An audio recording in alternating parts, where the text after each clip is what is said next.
আসসালামু আলাইকুম। আলহামদুলিল্লাহ, ক্রোয়েশিয়ার ভিএফএস অ্যাপয়েন্টমেন্ট শুরু হয়ে গেল এখন বাংলাদেশ থেকেই। আর দিল্লি যেতে হবে না, ইন্ডিয়া যেতে হবে না, কোথাও যেতে হবে না। এখন বাংলাদেশে বসেই ক্রোয়েশিয়ার ভিএফএস অ্যাপয়েন্টমেন্ট নিতে পারবেন। ঢাকায় আনুষ্ঠানিকভাবে চালু হয়েছে সেনজেন ভিসার আবেদন কেন্দ্র। তো আলহামদুলিল্লাহ, এটা কয়েকদিন পূর্বেও আমরা আন্দোলন করেছিলাম প্রেস ক্লাবের সামনে। যারা ভিসা প্রত্যাশী বা যারা ট্রাভেল প্রেমী, ইউরোপ প্রত্যাশী যারা আছেন, অনেকেই মিলে আমরা প্রেস ক্লাবে যে আন্দোলন করেছিলাম, তার ফলপ্রসূ হিসেবে আলহামদুলিল্লাহ এখন মোটামুটি সেনজেনের অনেক কান্ট্রিগুলো আস্তে আস্তে আসা শুরু করেছে। আমরা যেটা ভেবেছি আলহামদুলিল্লাহ ওরকমটাই হচ্ছে। অলরেডি ক্রোয়েশিয়ার ভিএফএস অ্যাপয়েন্টমেন্ট বাংলাদেশের কার্যক্রম চালু হয়ে গিয়েছে।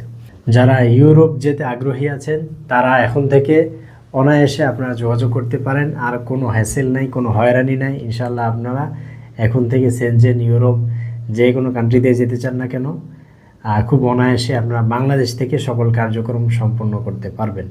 তো ভালো থাকবেন, সুস্থ থাকবেন এবং ইউরোপ থেকে শুরু করে মিডিল ইস্টের যে কোনো কান্ট্রির আপনারা ভিসার প্রয়োজন হলে আমাদের সাথে যোগাযোগ করতে পারেন। আজিসাম ট্রাভেলস অ্যান্ড ট্যুরিজম সদা সর্বদাই আপনাদের সেবায় নিয়োজিত। আসসালামু আলাইকুম।